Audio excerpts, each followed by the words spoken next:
बिस्मिल्लाहिर्रहमानिर्रहीम स्टूडेंट्स, हमारा अगला टॉपिक जो है वो organ and organ system level है। इससे पहले हमने पिछली वीडियो में देखा था कि हमने टिश्यू लेवल कंप्लीट किया। टिश्यू लेवल में डिफरेंट सेल्स सेम सेल्स जो हैं जो कि सिमिलर इन फंक्शंस में और रिलेटेड सेल्स हैं वो मिल करके एक हमारे पास एक टिश्यू बनाते हैं और जो हम पिछली लेक्चर में पढ़ चुके हैं। अभी हमारे पास है organ and organ system level. तो अगर हम सबसे पहले ऑर्गन की डेफिनेशन कर लें तो ऑर्गन की डेफिनेशन क्या है कि different tissues having related functions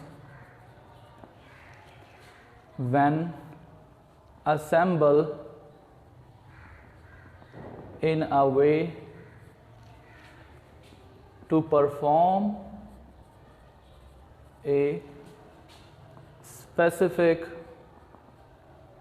task or function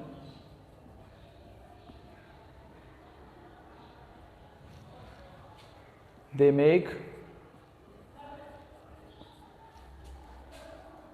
an organ। जी, तो ये एक सिंपल वर्ड्स में डेफिनेशन है ऑर्गन की कि डिफरेंट टिश्यूज़ जो हैं वो मिलते हैं। वो टिश्यूज़ तो डिफरेंट होते हैं लेकिन उनके फंक्शंस जो हैं वो रिलेटेड होते हैं, मिलते जुलते फंक्शंस होते हैं। यही वजह है कि जब वो असेंबल होते हैं, इकट्ठे होकर अपना अपना काम करते हैं, तो वो एक स्पेसिफिक फंक्शन, एक स्पेसिफिक टास्क जो है वो परफॉर्म कर रहे होते हैं। यहाँ मैं मिसाल दूंगा। एग्जाम्पल में हमारे पास है स्टमक एक ऑर्गन है हमारी बॉडी का। तो स्टमक जो है ये इसमें डिफरेंट टिश्यूज़ हैं। मिसाल के तौर पर स्टमक में सेक्रेटरी सेल्स हैं, सेक्रेटरी एपिथेलियल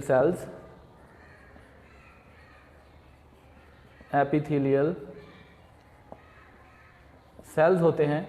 इसके अलावा जिनका फंक्शन क्या है सेक्रेटरी एपिथेलियल सेल्स का, टू सेक्रेट गैस्ट्रिक जूस को खारिज करना।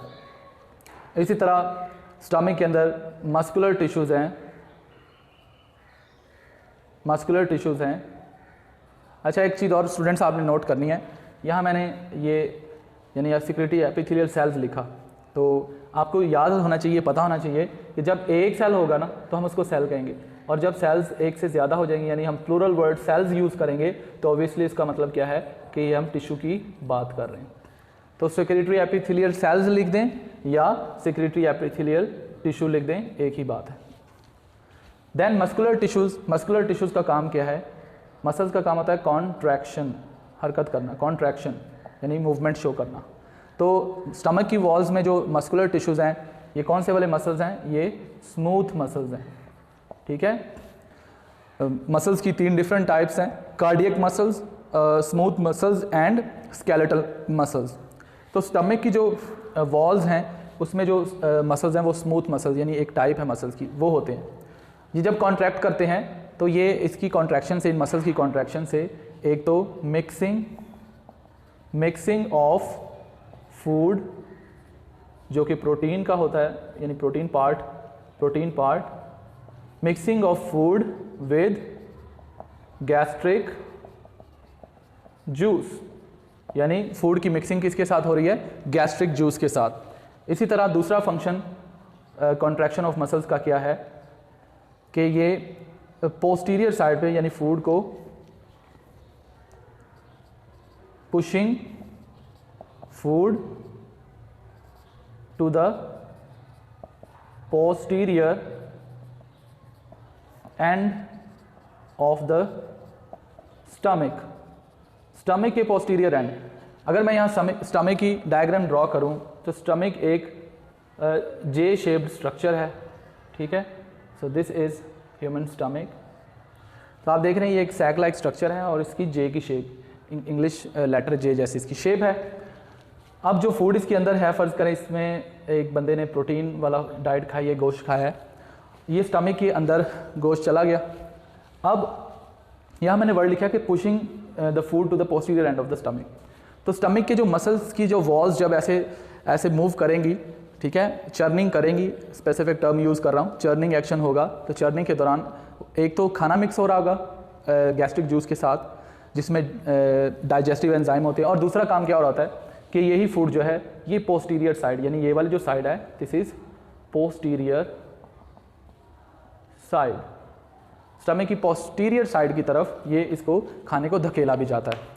तो ये जो है 2 डिफरेंट टाइप्स के जो हैं वो स्टमक के अंदर टिश्यूज़ हैं, ठीक है। इसके अलावा कनेक्टिव टिश्यूज़ हैं और इसके अलावा और भी टिश्यूज़ हैं, नर्व टिश्यूज़ हैं, लेकिन हम उनकी बात अभी नहीं करते। तो ये हमारा जो है स्टमक ऑर्गन जो है इस तरीके से ये डिफाइन होता है। अब इन केस ऑफ एनिमल्स अगर हम बात करें, अगर हम एनिमल्स की बात करें तो एनिमल्स के अंदर कोई मतलब सिर्फ ऑर्गन नहीं होते, क्योंकि हमारा टॉपिक है organ and organ system level. तो ऑर्गन की तो हमने बात कर ली, ऑर्गन सिस्टम की बात हम करने वाले हैं, और वो ये है कि एनिमल्स के अंदर डिफरेंट ऑर्गन्स जो हैं हैविंग रिलेटेड फंक्शंस, वो मिलकर एक टास्क यानी कि काम परफॉर्म करते हैं, और उसको हम क्या बोलते हैं, ऑर्गन सिस्टम। तो यहाँ मैं आप लोगों को जो है वो ऑर्गन सिस्टम के हवाले से थोड़ा गाइड करता हूँ जी। अब हम ऑर्गन सिस्टम की अगर बात करें तो हम एक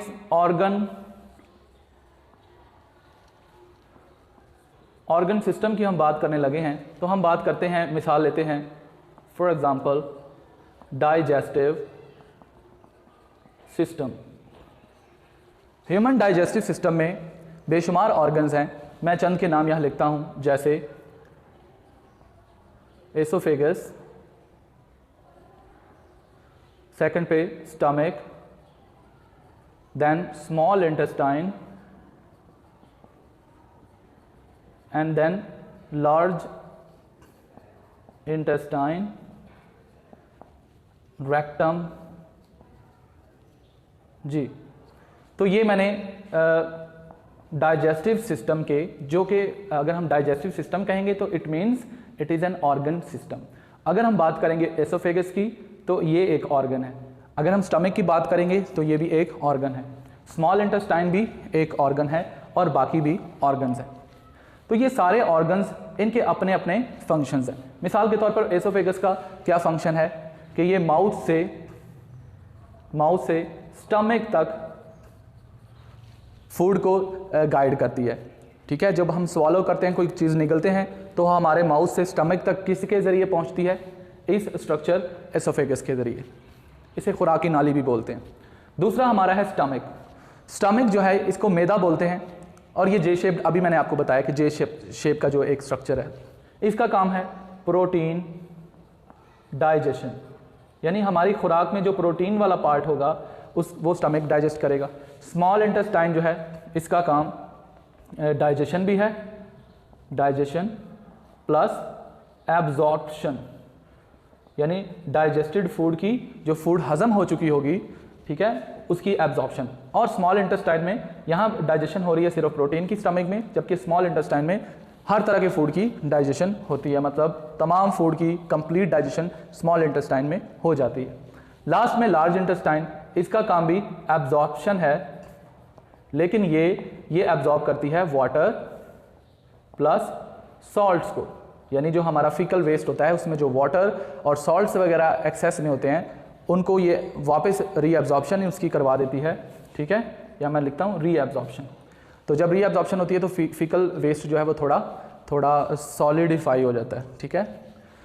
और रेक्टम ये हमारे जो फीकल वेस्ट है उसको टेम्परेरीली स्टोर करती है, होल्ड करती है, और बाद में डेफिकेशन के बाद उसको खारिज कर दिया जाता है। तो स्टूडेंट्स, ये डिफरेंट ऑर्गन्स हैं जो मैंने आपको बताए। ये डिफरेंट ऑर्गन्स जब मिलते हैं और मिलजुल कर, यानी एक कोऑर्डिनेटेड वे में जब काम करते हैं, तो ये एक ऑर्गन सिस्टम बनाते हैं। ऑर्गन सिस्टम का जो लेवल है ये सिर्फ और सिर्फ एनिमल्स के अंदर ही नज़र आता है, मतलब ये वाला सारा जो ऑर्गन सिस्टम का फंक्शन है ये सिर्फ एनिमल्स की ही कैरेक्टरिस्टिक है, जबकि प्लांट्स के अंदर ऑर्गन सिस्टम्स नहीं होते बल्कि ऑर्गन्स ही होते हैं। एक सवाल यहाँ ये पैदा होता है कि why is there need of organ और ऑर्गन सिस्टम इन ऑर्गेनिजम्स। तो इसका सिंपल सा जवाब ये है कि किसी भी काम को ज़्यादा बेहतर और अच्छे तरीके से और यानी क्वांटिटिवली एंड क्वालिटेटिवली दोनों तरीक़ों से परफॉर्म करने के लिए एनिमल्स में ऑर्गन एंड ऑर्गन सिस्टम की नीड पैदा हुई। तो इसलिए बेहतरी और ज़्यादा अच्छे तरीके से काम करने के लिए बॉडी में ऑर्गन एंड ऑर्गन सिस्टम्स का होना ज़्यादा बेहतर है और ज़्यादा अच्छा समझा जाता है। एक और बात आप लोगों को याद रखनी है और वो ये है कि प्लांट्स के अंदर organ and organ system level इतने कॉम्प्लेक्स और डेफिनेट नहीं है। मतलब कि प्लांट्स के अंदर organ and organ system level जो हैं, बल्कि ऑर्गन सिस्टम तो है ही नहीं प्लांट्स में, जो प्लांट्स के ऑर्गन्स हैं वो वेल डिफाइंड नहीं है और ज़्यादा कॉम्प्लेक्स भी नहीं है। जबकि एनिमल्स की हम बात करें तो उनके organ and plus organ systems वो बहुत कॉम्प्लेक्स हैं। और उसकी वजह क्या है? उसकी वजह ये है कि प्लांट्स जो हैं उनकी लाइफ और उनकी लाइफ एक्टिविटीज़ रिलेटिवली कम हैं और सिंपल हैं, whereas the animals they are very complex multicellular entities. वो बहुत पेचीदा होते हैं, उनमें बेशुमार एक्टिविटीज़ होती हैं। जैसे कि एनिमल्स जो हैं वो देख सकते हैं, वो सुन सकते हैं, इसी तरह वो चलते फिरते हैं और उनके अंदर जो बर्थ का सिस्टम है, रिप्रोडक्शन का उनका अपना एक सिस्टम है। तो ये सारे सिस्टम जो है ये उनको वाइटल बनाते हैं, उनको डिफरेंट बनाते हैं और उनको ज़्यादा कॉम्प्लेक्स जो है वो बनाते हैं, जिसकी वजह से वो प्लांट से जो है डिफरेंट है। एक और बात कि अभी हम देखते हैं एनिमल्स की के लिहाज से प्लांट्स के लिहाज से, तो प्लांट्स में हम देखेंगे कि उनमें सिर्फ ऑर्गन्स ही होते हैं। सो प्लांट्स को हम ज़्यादा नहीं देखते। जनरल जो प्लांट्स के ऑर्गन्स हैं उनमें फ्लावर है, इसके अलावा प्लांट्स के अंदर लीव्स हैं, ठीक है, लीव्स हैं, फिर स्टेम है एंड नंबर 4 पे रूट्स। तो ये सिर्फ 4 ऑर्गन्स हैं प्लांट्स के अंदर, सिंपल, कोई सिस्टम नहीं है। कुछ स्टूडेंट सोचते होंगे कि हमने प्लांट में root system and shoot system पढ़ा है, लेकिन ये वो सिस्टम नहीं है जिसको हम ऑर्गन और ऑर्गन सिस्टम लेवल कहते हैं। मतलब क्लियर कट हमें पता है कि फ्लावर का काम क्या है, रिप्रोडक्शन है। इसी तरह क्लियर कट हमें पता है लीफ का काम क्या है, मैन्युफैक्चर फूड, ये फूड मैन्युफैक्चर करते हैं यानी फोटोसिंथेसिस। इसी तरह स्टेम का काम क्या है कि ये होल्ड करता है प्लांट्स की बाकी के जो पार्ट्स हैं, ब्रांचेस को, लीव्स को ऐसे हवा में बुलंद करता है, होल्ड करता है। और रूट्स का काम, रूट्स के बुक में जो लिखे हुए हैं वो 3 फंक्शंस हैं, मैं तीनों ही यहाँ बताता हूँ। रूट का पहला काम है एंकरिंग, पौधे को एंकर करना, ज़मीन में गाड़े रखना, उसको एक सपोर्ट देना। दूसरा रूट का काम है फूड स्टोरेज। मिसाल के तौर पर अब आपने कैरेट देखी होगी, गाजर एक रूट है और गाजर जो है ये एक रूट है, टैप रूट है और इसके अंदर जो है वो फूड स्टोर होता है, ठीक है। सिमिलरली तीसरा फंक्शन रूट का जो है वो यहाँ लिख देता हूँ नंबर 3 पे। रूट का एक और फंक्शन है वो है वाटर, जो कि इसका मेजर फंक्शन है, वाटर एंड मिनरल एब्जॉर्प्शन। जी, तो ये तो थे रूट के सारे रूट के फंक्शंस। तो डियर स्टूडेंट, ये हमारा organ and organ system level आता है। इससे अगला लेवल जो हम पढ़ने जा रहे हैं वो है इंडिविजुअल लेवल, यानी अ होल ऑर्गेनिज्म, एक कंप्लीट ऑर्गेनिज्म को हम स्टडी करने जा रहे हैं। जी स्टूडेंट्स, हमारा अगला लेवल है इंडिविजुअल लेवल, यानी इसमें हम कंप्लीट ऑर्गेनिज्म को स्टडी करेंगे। इंडिविजुअल लेवल पे अगर हम बात करें तो एक इंडिविजुअल जो है वो कई तरह के सिस्टम, वेरियस सिस्टम से मिलकर बनता है, जिसमें डिफरेंट सिस्टम अपना अपना कोऑर्डिनेटेड वे में काम करते हैं, मिलजुल कर काम करते हैं और वो एक कंप्लीट ऑर्गेनिज्म, एक होल ऑर्गेनिज्म जो है वो इंडिविजुअल जो है वो बनाते हैं। मैं मिसाल देता हूँ कि एक इंडिविजुअल में जितने भी उसके सिस्टम हैं वो आपस में कोऑर्डिनेटेड वे में काम करते हैं। मिसाल के तौर पर चले मैं एक छोटी सी यहाँ छोटा सा समझा लूँ पहले। देखिए जैसे कि हमने पढ़ा ऑर्गन के साथ हमने टिश्यू भी पढ़ा, ऑर्गन टिश्यू, और फिर हमने पढ़ा ऑर्गन सिस्टम, और फिर हमने उसके बाद क्या पढ़ा, इंडिविजुअल, जो कि अभी हम पढ़ रहे हैं इंडिविजुअल। अब ऑर्गन एंड टिश्यू हमने पढ़ा है कि इनके अपने अपने फंक्शंस होते हैं, इनके अपने स्पेसिफिक फंक्शंस होते हैं, और जब ये फंक्शंस मिल कर के काम करते हैं तो वो एक प्रोसेस को, जैसे ब्लड सर्कुलेशन एक प्रोसेस है, जैसे डाइजेशन एक प्रोसेस है, तो उस प्रोसेस को ये लेकर चलते हैं। तो जब ऑर्गन मिलकर काम करते हैं तो वो बनाते हैं एक प्रोसेस। और जब डिफरेंट ऑर्गन सिस्टम्स मिलकर काम करते हैं तो वो बनाते हैं एक एक्टिविटी। सो इंडिविजुअल कोई काम करे तो वो एक्टिविटी होती है। इसी तरह ऑर्गन सिस्टम्स मिलकर काम करें, जैसे यहाँ मैं मिसाल देता हूँ, सर्कुलेटरी सिस्टम, इसी तरह रेस्पिरेटरी सिस्टम, और इसी तरह मस्कुलर सिस्टम, जिसको हम कह सकते हैं स्केलेटल सिस्टम। अब देखें ये 3 सिस्टम्स हैं, 1, 2 एंड 3। जो सर्कुलेटरी सिस्टम है इसका काम है ब्लड पंपिंग। अब जब ब्लड पंप करता है तो हमें पता है कि सिर्फ ब्लड पंपिंग ही नहीं होती, इसमें खून में मौजूद जो फूड है in the form of glucose plus oxygen, ठीक है, जो कि हीमोग्लोबिन लेकर जाती है, ये दोनों चीज़ें मिलती हैं और इससे रेस्पिरेशन होती है, यानी सेलुलर रेस्पिरेशन। ये आपको याद रखना है, सेलुलर रेस्पिरेशन, यानी जो हम खाना खाते हैं वो अल्टीमेटली हजम होकर ग्लूकोज में तब्दील होता है और डिफरेंट प्रोडक्ट्स में। अब ग्लूकोज जो है वो एनर्जी के लिए इस्तेमाल होता है एज ए सबस्ट्रेट, और ऑक्सीजन जो है जो कि हम इनहेल करते हैं हमारे रेस्पिरेटरी सिस्टम में, जिसमें हमारे लंग्स हैं, तो ये ऑक्सीजन जो है ये ग्लूकोज के साथ मिलती है और ग्लूकोज की ऑक्सीडेशन जो है वो होती है और उससे एनर्जी रिलीज़ होती है। और इसी तरह ये रेस्पिरेटरी सिस्टम है और मस्कुलर सिस्टम है जिसको हम स्केलेटल सिस्टम बोलते हैं। अब एक बंदा जब हरकत करता है, एक बंदा जब दौड़ता है, एक्सरसाइज करता है, तो हमें तो सिर्फ उसकी मसल्स की हरकत नज़र आ रही होती है, लेकिन मसल्स की हरकत यानी स्केलेटल सिस्टम की वर्किंग के साथ साथ उस ऑर्गेनिज्म की हार्ट बीट रेट और रेस्पिरेटरी रेट भी इंक्रीज़ हो जाता है, यानी उसके दिल की धड़कन की रफ्तार और सांस की रफ्तार ये दोनों ही साथ इंक्रीज़ हो जाते हैं। इसका मतलब है कि ये तीनों सिस्टम्स आपस में मिलजुल कर काम कर रहे हैं, और वो काम अगर मिलजुल कर नहीं करेंगे तो इनकी एग्जिस्टेंस पॉसिबल ही नहीं है। तो इस तरीके से कई एक सिस्टम्स मिलकर जब काम करते हैं तो वो एक इंडिविजुअल बनाते हैं, और इंडिविजुअल जो काम करता है वो एक्टिविटी कहलाती है। मिसाल के तौर पर जैसे मैं यहाँ पढ़ा रहा हूँ, तो मेरी ये जो एक्टिविटी है इसके पीछे मेरे सर्कुलेटरी सिस्टम, मेरे रेस्पिरेटरी सिस्टम, मेरे मस्कुलर सिस्टम, नर्वस सिस्टम और दीगर वेरियस जो मेरे अंदर बॉडी के सिस्टम्स हैं वो सारे मिलजुल कर काम कर रहे हैं और मेरी इस एक्टिविटी का मौजब बन रहे हैं। They are responsible for my activity of teaching. तो स्टूडेंट, ये तो था हमारा इंडिविजुअल लेवल। मैं उम्मीद करता हूँ आप लोगों को समझ आया होगा।